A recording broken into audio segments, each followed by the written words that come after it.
Okay, so, some stories just stick with you. They linger. You know what I mean? Yeah, I know exactly what you mean. Like shadows, hunting shadows. And we're going deep into one of those today, huh?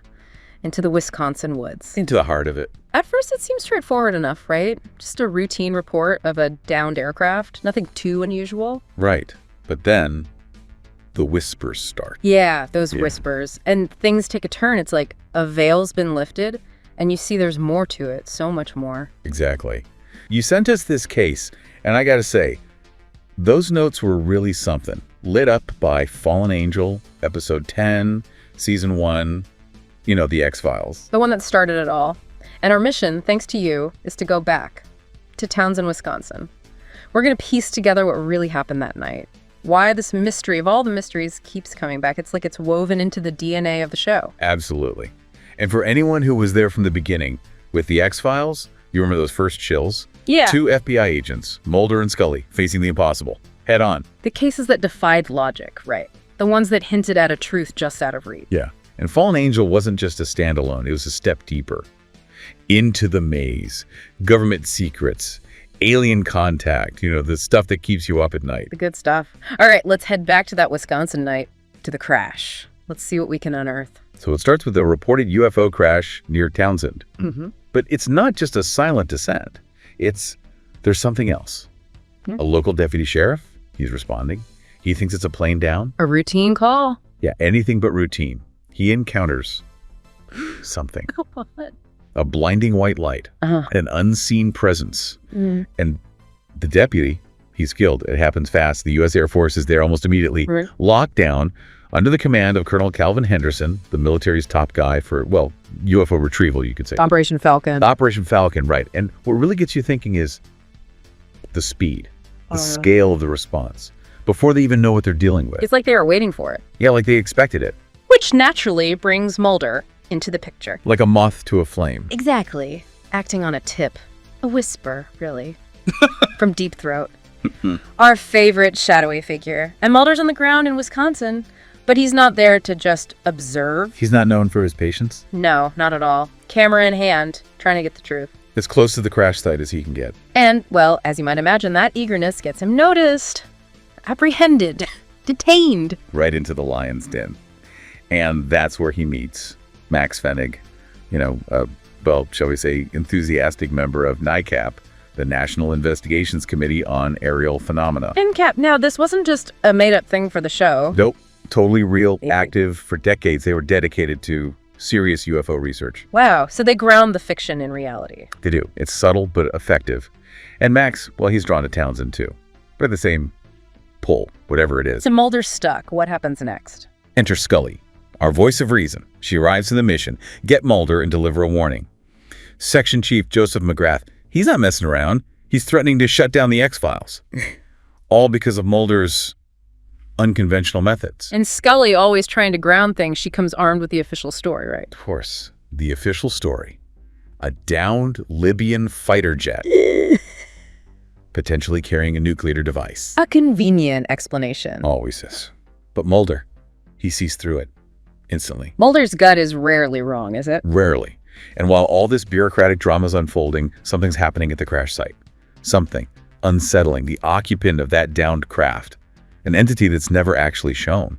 A deliberate choice. It escapes. It breaches the security fence. High security, it's out there, unseen. I remember that. It was so much scarier not seeing it. Your imagination just takes over. Exactly. And Chris Carter, the creator, he knew that. What you don't see is often far more terrifying. It's true. The unknown is always scarier. Okay, so we have an escaped alien. A furious section chief. What does Mulder do now? Well, Mulder and Scully, they're back together, but safe. Not exactly. They head back to Mulder's motel room. And guess what? It's trashed. Trashed. And who do they find making a, shall we say, hasty retreat out the bathroom window? Max. Max, our NICAP enthusiast. Of course. He can't resist the mystery. He can't. And as it turns out, he's not just a casual observer. He's been following Mulder's work. Obsessively. Through NICAP, through Freedom of Information Act requests. He was really dedicated. Dedicated doesn't even begin to cover it. He had Mulder's travel expense reports. Imagine that. Wow. Okay, so Max is more than just a UFO buff. He's resourceful. And he's got information. He does. He takes him back to his trailer. An Airstream, no less. Yeah. And what he reveals, It's key. Audio transmissions, recordings from the deputy, from the first responders at the crash site. What do they say? They hint at a violent encounter. Definitely something more than a plane crash. So the cover-up is unraveling. It's starting to. And the investigation goes deeper. They visit the deputy's widow. What she reveals is chilling. Government pressure. Threats. Threats? Like what? To withhold her husband's body. To mess with his pension. If she talked, it shows the human cost of this whole thing. And then they meet a doctor. He treated the deputy and the firefighters. His description, gruesome. Yeah. Severe burns, unlike anything he'd ever seen. Burns from the light. Sounds like it. And then he says he was threatened too. Wow. This conspiracy goes deep. And then, get this, Henderson himself, he shows up at the hospital with soldiers. They have the burns too. Yeah. The same horrific burns. So whatever this entity is, it's dangerous. Extremely dangerous. Lethal. And Mulder, he's connecting the dots. Back at the motel, they find Max in his trailer having a seizure. Oh, no. But as Mulder helps him, he notices something. A mark. A mark? Like what? A small scar. Red, triangular behind Max's ear. Doesn't seem like much, but it triggers a memory.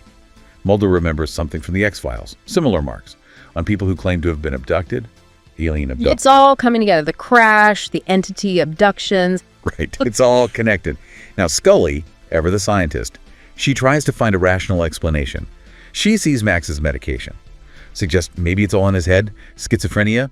Maybe. Trying to keep it grounded. Always. But Mulder, he's gone down the rabbit hole. He thinks Max, despite being a UFO fanatic, is actually an abductee, drawn to Townsend on that exact night. For a reason. Yeah, it's classic Mulder and Scully, two sides of the same coin.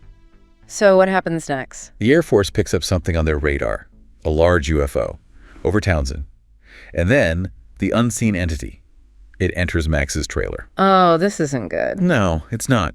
When Mulder and Scully arrive, it's too late. Max is gone. All that's left is a static-filled transmission on his radio scanner from the Army, mentioning Max. And that's clear. Yeah, and the chase is on. They got to find Max. Before the Air Force does. Before anyone does. Henderson's got his own team out there, too. Yeah. Trying to contain whatever it is. The scene at the waterfront. Talk about tense. Incredibly tense.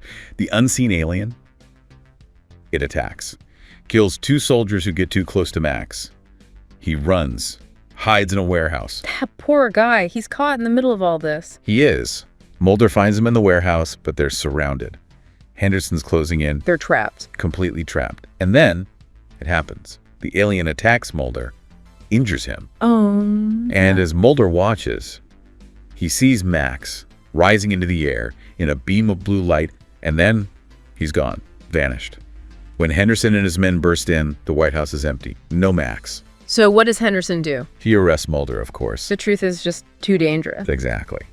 Back in Washington, Mulder and Scully report to McGrath, and you can guess how that goes. He doesn't believe them. Scoffs at their story, especially Mulder's alien theories. McGrath even presents a statement, supposedly from Henderson, saying they found Max's body. Hours later. Fabricated evidence. Of course, the disciplinary board convenes. They shut down the X-Files. Mulder's out. Case closed. At least that's what they want you to believe. But we know it's not over. Not by a long shot. Deep Throat steps in. Yeah. Secretly. He overrules the decision. He's got his reasons. A fired Mulder, talking freely, is a bigger threat than one working within the system. A loose cannon. Exactly. It's a glimpse into Deep Throat's true motives. Is he helping Mulder?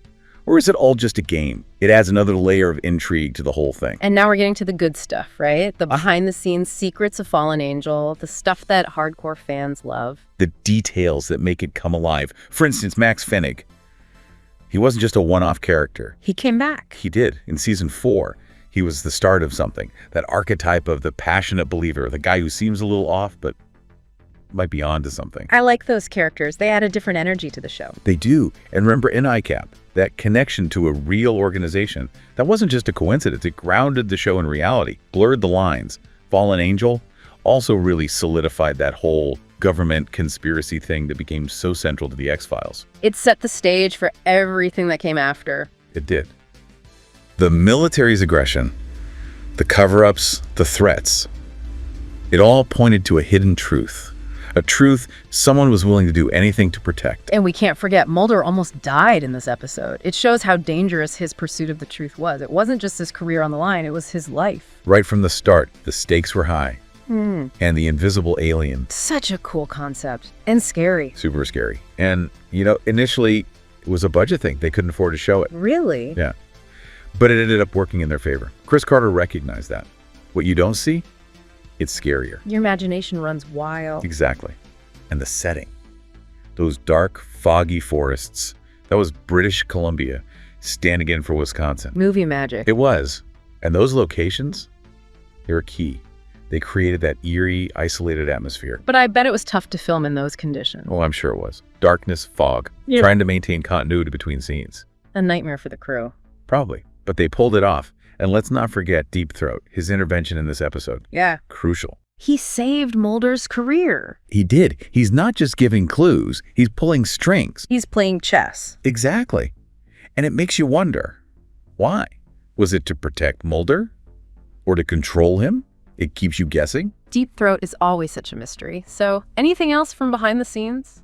Well, I read that Chris Carter really liked this episode. He felt it embodied the core themes of the X-Files better than some of the others. Interesting. I can see that. It sets up so much of what comes later. It does. And there's another thing. It subtly introduces something the show would explore more later on. The link between alien abductions and strange illnesses. Like with Max's radiation sickness. Right. Foreshadowing. It's all connected. Everything is. And those scenes in Washington, D.C., Yeah. those were actually shot at Simon Fraser University in British Columbia. No way. They were working with limited space, but they made it work. It's amazing what they could do back then. Right. And get this. The inspiration for the invisible alien. Predator. No way. Really? Yeah.